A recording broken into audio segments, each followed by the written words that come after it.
Sefer ben Kathryn. The book of Jachanan ben Kathryn. Sefer Jachanan ben Kathryn. Chapter 65 The Burden of America. Speak unto that nation, unto America, speak woes, prepare thou to take up lamentations, for great doth she fancy herself amongst the nations. Yet I know ye are clay and iron, and money is in what you trust. O thou mighty land of the eagle, I shall make thee a land of the seagull, a place of nesting in thy shores as a mother's apron unto thee. Thou wilt not travel far from, thy wings clipped and not able to endure the flights of the ocean. The cormorant shall vex thee. The crane shall step on thine eggs. As none delighteth in the squawk of thy beak, so shall none care to stand under the path of thy flight. Thou make a noise and castest thou a shadow, but thou art no bird of prey, and the longer thou circlest the more they underneath feel thy waist, and sigh again at the cost of thine indecision. Whom shalt thou deliver, and who trusteth in thee any more? Strip Israel of its armor, lay out her soldiers naked in the sun, yet shall I, even I, saith the Lord, smite their enemies at the day of their turning. And it shall come to pass in the day, saith the Lord, that there shall be a howling at your shores and weepings upon your mountains, thy sorrows as the flow of thy great river Mississippi. The majesty of thy mountains shall be sackcloth, ashes the mantle of thy prairies. Forasmuch as thou sayest, I bless thee because of thy wealth, so shall I make it plain that I curse thee, for thou make a merchandise of justice, and at the call for swift punishment thou brokerest law. Thou makest them bankrupt who defend themselves, and he who hath no money hath no advocate. Thou declarest the process and not the outcome to be justice. For a thing of naught thou let a man be accused, and findest them guilty of suspicion because of the demands of the prudery of gainsayers and gainseekers.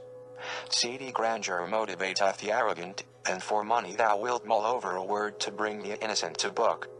The feet of thy constables are set to earn thee money, and the innocent and meek are ravished at the same time.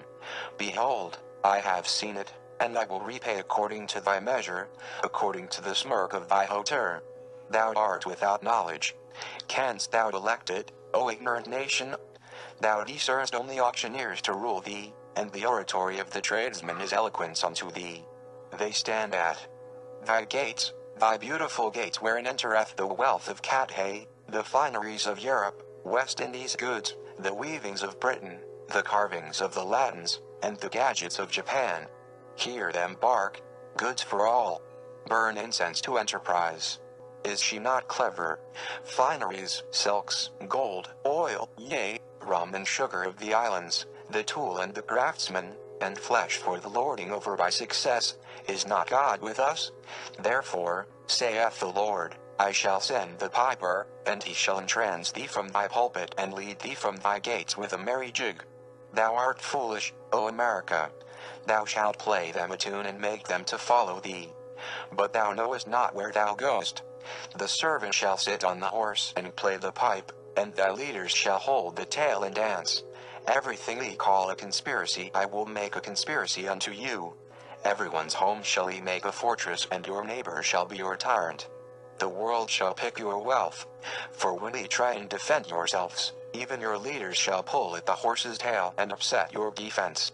Thou hast made thy walls strong, and thy gates a glittering with jewels, ears as unto pomegranates, eyes as unto rubies, and hearts as unto sapphires, cold and blue. Yet thy gates through which thou make a merchandise of the world shall be desolate. No man can bring them down. Hast thou not even magnified them unto God? Nevertheless, thou shalt return from thy jig, and there weep at the decay, in the cleft of thine elbow deep weeping. Arms shall hide thine eyes, hide them from the desolation, because the Lord caused them to decay, and the weeds thereupon shall embolden the predator and the small nation. How thou magnifiest thy law, yet it is not as old even as a new family, and thine orchards have not been planted long enough to yield their first clean fruit. What say ye of precedence? Shall it make bribery not bribery, and extortion, is it any different? How the complacent braggeth, how the wine vat bubbleth with languish. What is left after one purgeth the winepress of the pulp? Bitterness is left, as a heart that is sown with salt. No more can a good thing grow, or a tender shoot reach for the sun. So is thy harvest, O foolish nation. I shall purge thy winepresses and lay bare thy vineyards. Long shall thy presses dry before a new spray reacheth for the sun, and a new vintner maketh wine in them from a new harvest. Why seek ye such a companion, O my people, and why do ye rest assured in a people afar off? Their feet are quick, but their heel is weak. Why do ye walk the wayside with such a companion when I plainly set before you the end of his ways?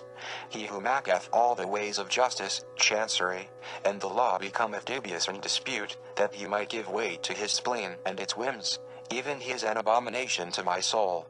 Even as such shall America persecute thy seed that sojourneth. With loophole shall she overlook their oppression. Without leaders shall each town throw stones at thee. Hear a gentle sound from afar, a subtle purr from America. They make bold their purr, yet now at the rebuke of the Lord their conceit only causeth them to maul. In any consideration they give themselves the best, and wisdom is tortured in the marketplace for the merriment of fools. They offer no introspection, and no man doeth anything but vent. The moment passeth, the evening falleth, a gentle purr resummeth, and barely doth the belch recall the day's excitement. Swiftly came entropy upon France, likewise upon Russia, so too upon China. The servant sat upon the horse and the princes walked on foot, the thing which I hate in mine heart, saith the Lord. Though swiftly it came upon them, slowly shall it come upon you. As a creeping fog in the night shall it come, and he shall not be delivered after 3 generations except by division. Thou art a wondrous flower, O America. Thy roots spread far, and it taketh much nourishment to maintain the beauty of thy petals. But when the ground is all roots, wherewith shall it be nourished? The great flower dieth and becometh the nourishment for seeds dropped by birds. The flowers that spring forth shall grow from thee. Thy flesh shall sustain thy flowers, and then they shall cast their seed, and there shall be a garden. The Lord hath sworn in his wrath. He shall not relent. Thou thinkest thyself so new, so original, but doth he not see the same sons of flesh as thy fathers? As he waited upon the times of the Amorites, as he surveyed Sodom, as he endured Egypt, as he judged Rome, as he humbled the Ottomans, so hath he seen thy ways, O foolish nation. From beginning to end they have come before him.